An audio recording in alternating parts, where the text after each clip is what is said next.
you're just slapping AI onto everything because it's entertaining. Would you say the AI smart lock is a little much? Yes. Yeah, a little much. A little much. There's a few things that I'm like, it's unnecessary. But there's one that I was actually really happy about. IKEA came to CES and they revealed their smart home lineup for like bulbs and what else? Smart plugs and a smart remote, some home sensors. Oh, And what I like about them is that they're more affordable. Jensen said that it has faster compute time than the entire internet combined, was his claim. What? What is this? That's so crazy. That is insane. Faster than all of the current internet combined. Yeah.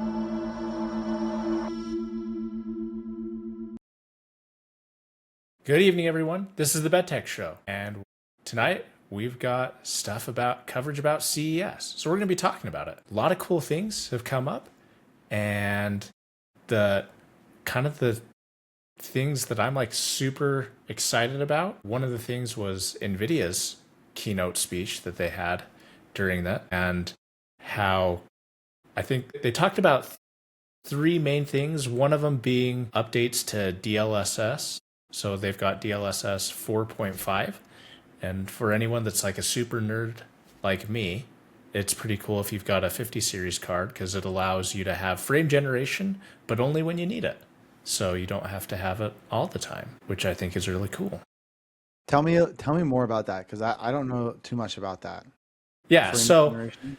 so nowadays that games are getting so demanding and we're not able to keep up with it. NVIDIA created DLSS and AMD has FSR. And what that is it's frame generation. Yeah, for upscaling. Yeah, it upscales your, I guess, yeah, it takes your image and downscales it and then renders it at your native resolution.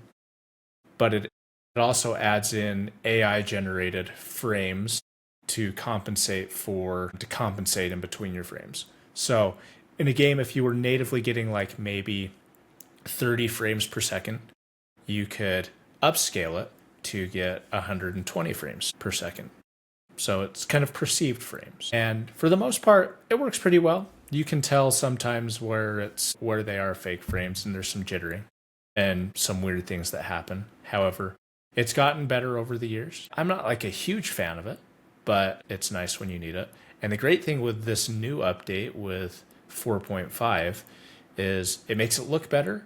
And essentially, if your PC is outputting adequately, it'll only give you AI generated frames when you need it, when it starts to dip down. So it's not always frame generation. It's only when you need it, which I think is cool. kind of cool. That is nice. Yeah, only when you need it. That way, you aren't feeling like you're getting fake frames or AI generated frames all the time. Yeah. And then they announced their new rack of GPUs, which costs billions of dollars. Probably not billions, but they're making billions off. And I think they talked about how it had about 2 miles worth of cables in the whole SLI bridge for the GPUs, which is just a massive amount of cabling. That is wild. 2 miles? Yeah. Wow. That's crazy. And I believe Jensen said that it has faster compute time than the entire internet combined, was his claim. What? What is this? That's so crazy. That is insane. What? Faster than all of the current internet combined. Faster computer power. Yeah. Jeez. That's insane. I can't even comprehend that, honestly. It's hard for me to like wrap my head around that and what the capabilities are for it, you know? Yeah, it's crazy. With that, I guess, that's the reason why we have a RAM shortage and this is the worst time for gamers because of all this, and why Razer is spending money on an AI companion. I don't know if you saw that. I don't think I did. I saw a lot of different like LG had a robot and there like a couple different bots that were revealed, but I didn't see Razer's AI companion. Razer's, I didn't see that. I'm Yeah, looking it so up right now. it's basically like a little. Uh, yeah, I think That's it's kind cool. of. It's like A little a hologram on your desk. yeah hologram that you can put on your desk, about the size of Amazon Echo Dot, Hmm. and it basically helps you out with your gaming, with whatever your needs are. Your own AI companion. I don't know that anybody asked for that. And I think that's it's like the epitome of why people that are in AI don't care about gaming. Yeah. So I'm reading about it right now. It says they first of all they brand it as a gender. So brought to life as an animated 5.5-inch 3D hologram, she uses human-like vision and audio, sensing for full contextual awareness. Ava simplifies life by organizing your schedule, consulting on work tasks, and guiding you to victory as your enthusiastic gaming wingman or wingwoman, if it's she. Yes. Very interesting. You can choose different like avatars. There's like, this is ridiculous. This is crazy. I'm trying to like understand daily planner, wellness and routine coach, track habits, moods, provide personalized motivation reminders. Man, the more and more I see of like AI support and AI administrative help, the more I think of the movie Her and how Yes. that's just so becoming a reality. Mm-hmm. Just you are gonna have like gamers already have this reputation of being like incel, like no interaction with society, agoraphobia, where they just stay indoors all the time. Now they don't need to go out because they can just interact with their companion and they can make Yeah. their companion, their Razer companion, look like some anime girl with cat ear headphones, you know? That's all anyone would ever need. Yeah, seriously. It's crazy. It's so wild. So let's see. Life, work, and play. Creative brainstorming, instant data synthesis, analyzing complex documents, spreadsheets, summarizing key trends, multi-language translator.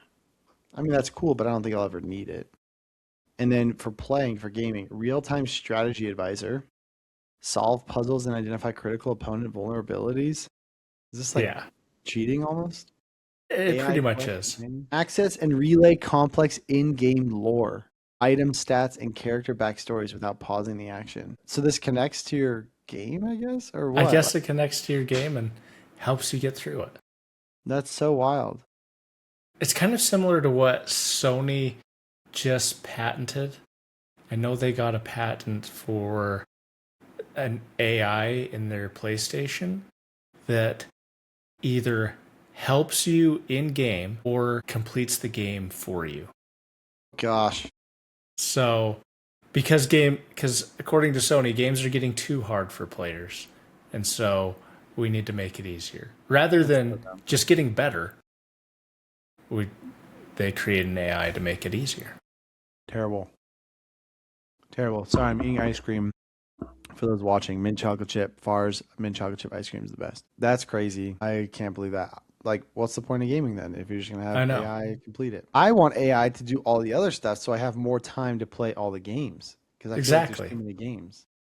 There needs to be a situation where, or a technology that allows you to pause time or slow down time like incredibly slow, yet you and the game or you and whatever hobby you're doing can continue on. So your 5 minutes in the day, you can get so much more done. Essentially, extend your days. That needs to be a technology Yeah, somehow, I think someway. so. Yeah. You just need to invent dream sharing. Dream sharing would be so cool. That would be so cool. You just, hey, what do you want to play tonight? And I don't know. Let's go explore a jungle or something, you know? Yeah. And I mean, you can have elaborate planning sessions in a dream because time isn't affected. I mean, it Yeah. goes you have so much more time in a dream. So, Yeah, exactly. And energy. Like you yeah. never run out of energy. You can plan a heist. It's almost like there's a movie out of that. Almost like a movie. What if we dream within a dream? Ooh. Hmm. Ever thought about that? Yeah. Yeah, that's crazy though. I didn't see Razer's AI companion. There were a lot of robots there. There were a lot of Yeah. robots at CES. Did you see that? Yeah. Which one piqued your interest the most? I don't know. Mention how I don't like any of the HomeBot. I don't think I like any of the HomeBot robots like LG. They have a new home bot. If it could do my laundry, great. That's what they kind of claim it can help with and a few other things. I have yet to like see if that's true or not, see if that's legit. But because I mentioned like doing things, administrative things in my life so I can play more, there was and granted, there are some of these already, but I don't think they're very good. But there was a lawnmower AI robot. Yes, that was gonna be what I was gonna say was my favorite. And I would really like that because mowing my lawn, I don't have a big one, but still mowing it takes like an hour. It is kind of Yeah. annoying to do. I guess the mowing, trimming, and like blowing the grass away, that does take all the, It's a time suck for sure. yeah. Yeah. Yeah. Like there were a lot there. LG had one, AMD, I think what else? There was a surgical robot that was kind of crazy. LEM Surgical has a spine surgery robot. Ooh, I didn't see that one. Yeah. There's a lot of like home robots that were there. I think the cleanest one though is the 1X robot called Neo. That one looks the cleanest. And it wasn't released at CES. This was released before CES. It's 20K, but I think it looks the cleanest and probably like the most approachable. Hmm. And they've pitched it in the past to be kind of your administrative home robot. And China did have a robot there, or I guess not China, but a Chinese company, Unitree Robotics. They had their robot, the G1 robot. That one looks a lot more like is it the Boston Robotics team that makes like those robotic dogs? Yeah. So the Unitree's robot looks a lot like that one, where it's like more metallic and you can see kind of the gyro joints and it looks very unapproachable. Hmm. Kind of like the iRobot style. And I Yeah. don't really like that. And theirs is really expensive too, the Unitree one. But yeah, there was a lot there. Anything that stuck out to you? No, the for robots, I think the Robo Rock lawnmower one was, or the Rockmo was Yeah, the my Rockmo. That one was one that I cool. was most excited about. I'm like, I need that in my life because, Hmm. yeah, like you said, mowing the lawn just takes up so much time and it's such an inconvenience. Yeah. Yep. For sure. And I think that that was like one of the reasons to have kids was, so that they would eventually take that job for me. However, that's like far into the future at this point. And so, as of right now, I'm mowing the lawn, but I would love to have this a robot that mows the lawn. Hmm. Yeah, same. I've gone and played flag football with my neighbor at his brother's house, who lives maybe 20 minutes away. And right at the next to the park where we play, there's a house that has an automatic lawnmower. And every time we play, and I don't go play a lot, but every time we go play, it's out there just, doing this thing. The only problem I heard is like there's the one that this person had that next to the field where we play flag Hmm. football. That one captures the grass, where I don't know if the rock mode captures it or if it just kind of trims the grass and then leaves like the trimmings on the grass. Hmm. And my buddy who organizes flag football, or I guess it's my buddy's brother, he was like, "Oh yeah, the problem with that lawnmower they said is it fills up so much. So you're like constantly having to like go out and change the compartment that holds the grass." And so that's kind of like the annoying thing is you have to go out, empty the grass, put it back on, go out, empty the grass, put it back on. That just seems terrible. Yeah, yeah, right. It seems annoying. Yeah, that's almost more So, of an inconvenience than having it mow the lawn for you. yep, yep, I agree. There was a couple other things too that I saw. Did you see the wallpaper TV? Is it called LG wallpaper? Yes, I saw that. That It's and super thin. yeah, I saw their display that they had that had like multiple layers of TVs that if like you looked at it at the right angle, it looked like this really nice panoramic view from their TVs. They had everything all synced up. Really? Yeah, so they had them on like different I layers. didn't see that. Yeah, and so when you looked at it from like at an angle, it still looked cool, but it looked a little weird. But if you got at it at the right angle, all of the images would be together like layers of photos, and it would be like this nice panoramic view. That's cool. I didn't see that. I just saw the story of the OLED wallpaper, the LG OLED wallpaper, Yeah, it's which I so thought was kind of thin, cool. and I'm Yeah, like, I need this in my life. I think it's like 9 millimeters, which is Yes, a crazy thin, dude. Like, yeah, sure, it's not exactly wallpaper thinness, but like I get why they call it the wallpaper. It's so crazy. yeah. I And think similar to like the frame, I think it's an art TV. yeah, and I think they talked about how it had the zero connect feature to it. So it's I like don't remember that. yeah, a box that's that wirelessly transmits the display to Mm, your TV, so you don't have any wires going to it. that's so nice. Yeah, because the frame, I have a frame TV in my living room, and I built like a fireplace built in, Hmm.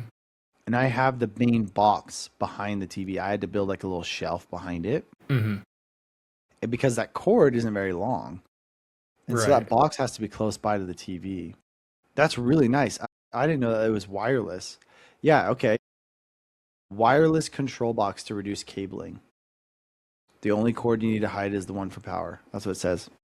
That's really cool. Yeah, I like that a lot. What else did you see? I got a couple of ones, but I've been like looking into like all the PC stuff because I'm a super nerd and I love all the stuff that comes out for CES for building PCs. MSI has come out with a lot that they had in their booth. One of which is this new massive 5090 that's their 5090 Lightning that uses 1,000 watts of power for it. And so you need a 1,600 watt power supply just to run this card. But it also has a 7-inch screen on it because more screens is better on a PC. It's a liquid cooled card that has a 360 millimeter all in one cooler attached to it. So it'll run pretty cool. However, it's just this massive over the top 59. I'm like, this is really cool. I'm glad that somebody's doing this. that's crazy. They're just like, how crazy can we get? Uh-huh. Like, okay, wow, that's insane. As soon as you said 1,000 watts, I was like, 1.21 gigawatts. Yes. So crazy. That's so much power. They're also bringing a 4K gaming monitor with that has Nice. dual mode technology. So what's really cool about this is because usually like with your dual mode monitors, one of the problems is it doesn't really go back to 1080p very well because it's from 1080p to 1080p. It really needs a full, I guess what's the word I'm looking for, like half of that number. So it's really a 720p that they upscale to 1080p, and it doesn't look as right. However, with this 5K one, it allows you to go down to that P mode and have it as a native resolution with that. So I think it's really Nice. cool. It's really nice for people that want that high response rate at that 1440p, but then also want the high response rate at a higher resolution. We talked about this in the past, how technology and devices are pushing the limits of what their output is, but there aren't really any monitors that can keep up. So it sounds like this is finally being able to try and keep up with what the devices can put out. Yeah. Yeah, it's pretty That's cool. really Like nice. There hasn't been really a 5K monitor on the Windows PC side. I know Apple released one back in 2016 when they came out with their new refreshed Mac at the time, and that was a really nice monitor. It's just it was locked at 60 hertz. It was more so for content creation rather than gaming, since you can't game on a Mac. But it's nice now that we kind of have that same offering, because I really thought with that monitor it was a really nice resolution. It was very rich, you were able to see a lot of details, and so now that we kind of have that on the PC side, I think that'll be great too. That's sweet. I'm kind of getting more and more into smart home stuff. I have some aspects of smart home stuff, and there's kind of 2 points I want to make. The first one is there were some aspects that I was really excited about, but then there were other aspects where I'm like, I don't need AI in my whatever, Right. Like, I don't need that. Why? I want truly innovative things. I don't need a full-blown, I don't know, iron that has AI in it.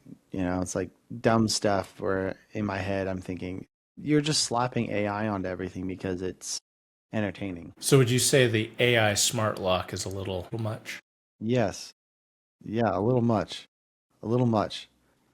There's a few things that I'm like, it's unnecessary. But there's one that I was actually really happy about. IKEA came to CES and they revealed their smart home lineup for like bulbs and what else?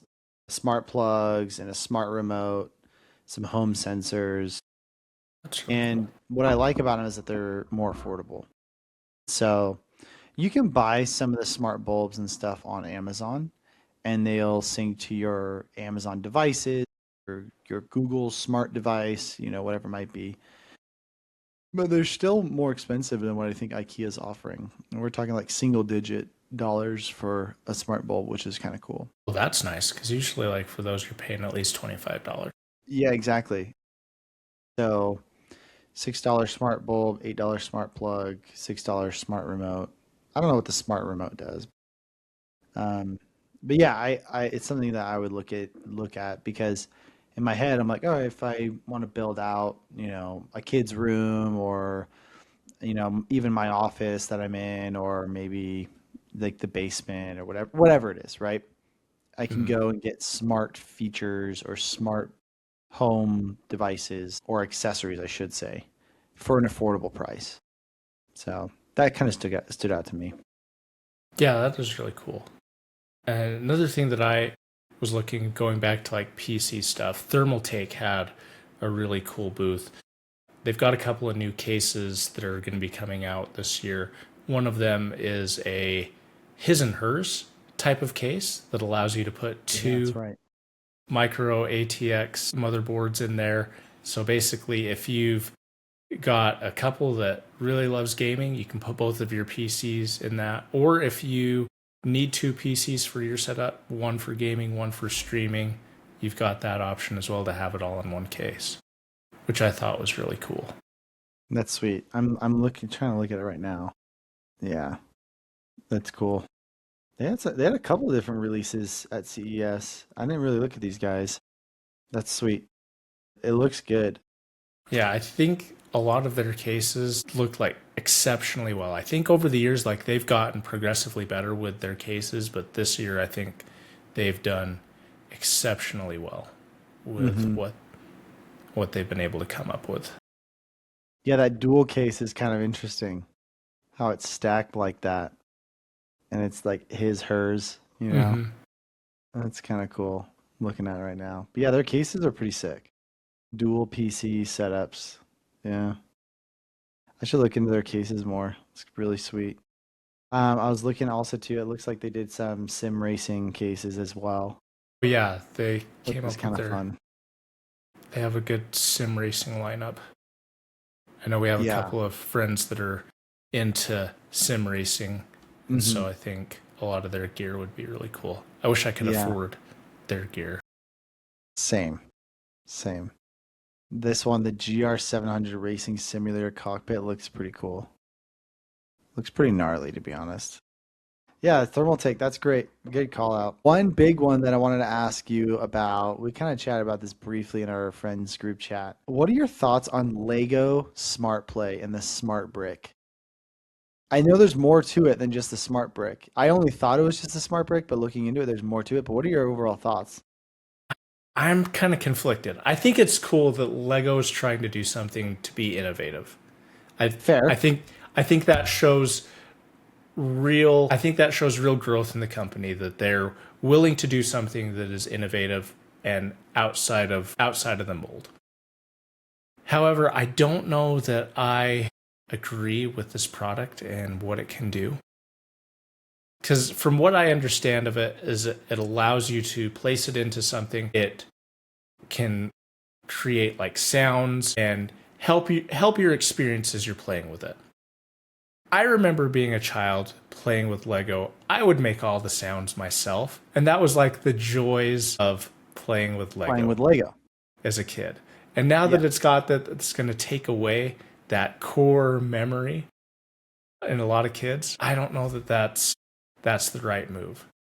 I mean, I think it's kind of cool that you can have sets that interact with each other a little bit as you're going, but still, it's that core memory of making your own sounds and whatnot that's kind of got me a little miffed. Like I saw my kids earlier today.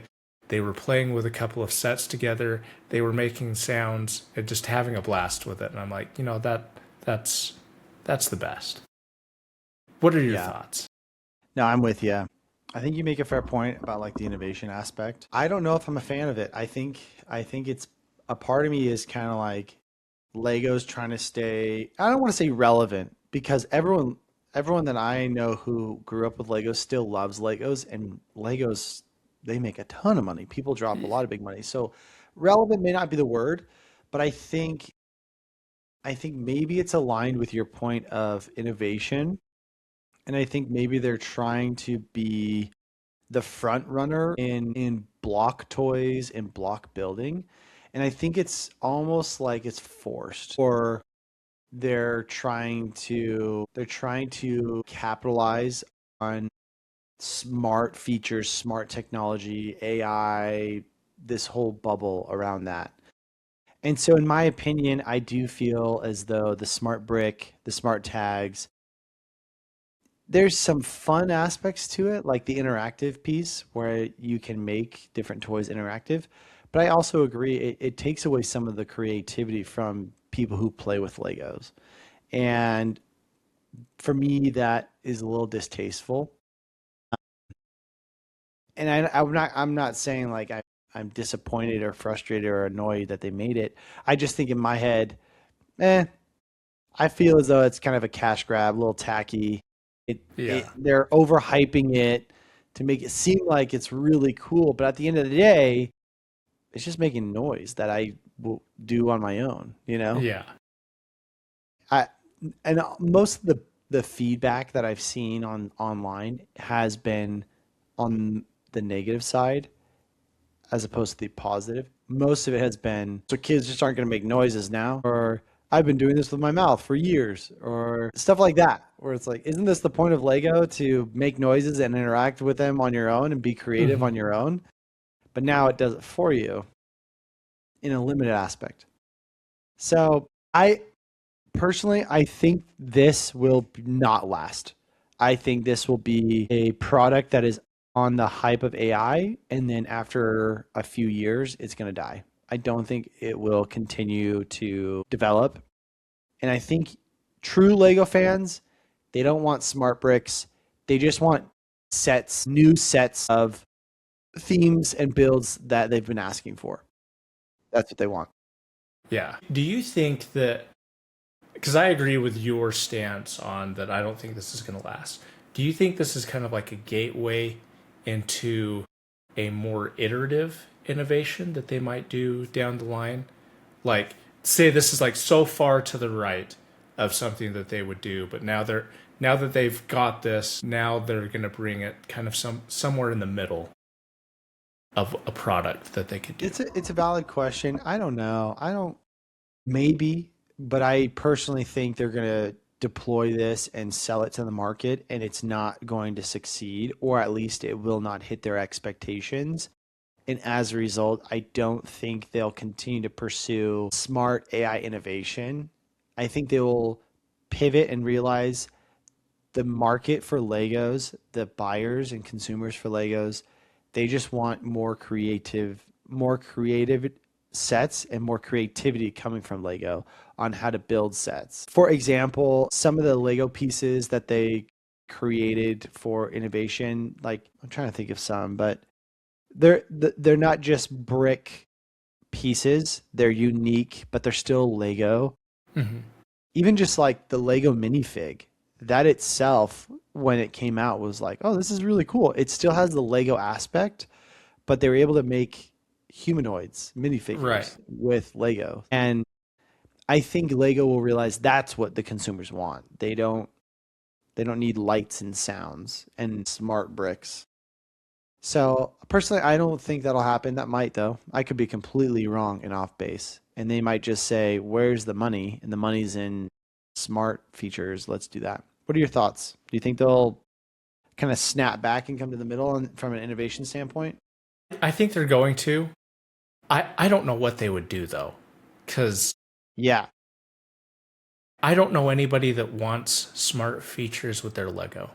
Generally, like people that are building Lego, it's an outlet for them to kind of like break away from the world and just kind of be enveloped in that process. At least it is for me. Like that. Yes. That's one of the reasons that I still love building with Lego now as an old. It's it's a way to just kind of let the world go and just be in that process and enjoy some time with my family. I agree. And get away from any kind of electronics and smart features or AI or whatever. It's just take a break from that and get with your hands and build with your hands, Mm-hmm. So, yeah, but I think I think this is just kind of like the start, and they're going to try and do something else because they want to get on the AI train like everybody else, because that's the thing to do. And if anything that I've gotten from CES this year is that I'm getting tired of AI. Mm-hmm. It's getting too much. It's in everything, and it's deployed distastefully in a lot of products now. And so I'm like, we don't need this. Agreed. Yeah. It's starting to become overbearing, and it's starting to get to the point where you just don't really believe the hype that some companies are trying to produce around their new products. We talked about this in our previous podcast, that people will throw AI on any type of predictive modeling, even though it's not truly AI. Yeah. It could just be a decision tree with some behavioral learning aspect as the foundation, but that's it. It's not artificial intelligence where it's continually learning and building upon itself. It's just behavioral learnings that's been programmed into it, and then it has a decision tree off of that. Machine learning, it's not truly AI. And it's getting shoved down our throats and everything. Yeah. So I could take a break from it. I could take a break from it for sure. Yeah, and I know like the gaming community as well, they're getting kind of sick of it because, we're having a shortage of components now with everything, and increase in prices. It's not feasible to build a computer anymore. Yeah, it's wicked expensive from my understanding. Yeah.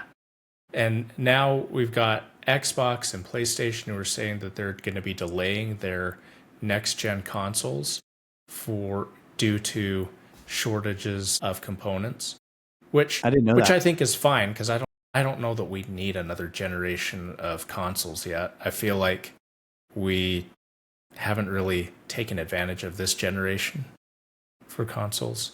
It was a slow rollout. Rollout of this generation. It took 2-3 years for everyone to get their console that they wanted. Yeah, I think Sony just reported that this year the PlayStation 5 finally overtook number of PlayStation 4 users. Wow. Yeah. So it just took so long. Yeah, and we're already 5 going into the 6th year of this. So yeah, I don't know that we need it. And yeah, I really think people just want good quality stuff that isn't built by AI, that's built by humans. If anything, like this whole AI craze, it's made us appreciate what humans can do. At least I know it is for me. Like content that's made by humans and not generated by AI, I'm like, oh, I appreciate that a lot more.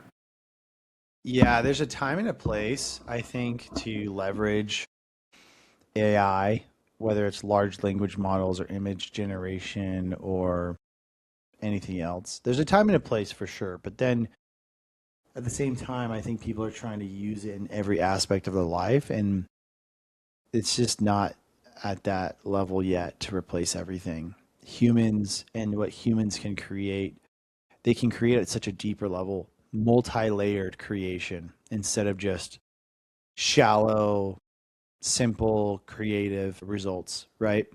Yeah. And there was an artist who posted a picture of ChatGPT's art drawing based on her prompt versus her own personal drawing based on the inspiration. There was an inspiration photo and she made a drawing, and then she asked ChatGPT to make a drawing, and then she posted and asked, if you were to ask for this type of drawing, what would you go for? And most of the people said, if it's quick and easy and I just want something for free and cheap and fast, I'm going to go with ChatGPT's version. And ChatGPT's version wasn't bad. It was pretty good. There were some minor issues with it if you looked at it in detail, but it wasn't bad. Again, like a shallow artist's rendering, right? Mm-hmm. But her drawing was a lot more detailed, and it had layers of like symbolism or layers of like winks at the inspiration or the original inspiration photo, and little creative aspects that were deep, and you had to kind of look into it and read into it a little bit more. And the whole point I'm making is we're not at the point in life or with technology to solely rely on AI, but companies want us to. I guess I should say the companies with AI want us to. Yeah. And we're not there yet. And I think people are waking up to that. They're starting to realize like AI is good for like a first draft of something. I have heard this reference, and I think this is the best thing that I've heard about AI, which is use AI as if they are an intern in your life or an intern in your company, and they're just basic, brand new level. They want to help you out, but they just don't know how to do it. And so you have to give them very clear instruction, and they give you like a pretty good first draft of whatever you're asking for. So I like that. Yeah, that's how I take it. Yeah, I think that's a great way to approach AI. It's good at things that don't require a lot of abstract thought. Yeah, very good point. Yep. You summarized what I was trying to say in like one sentence. I guess that's what law school does for you.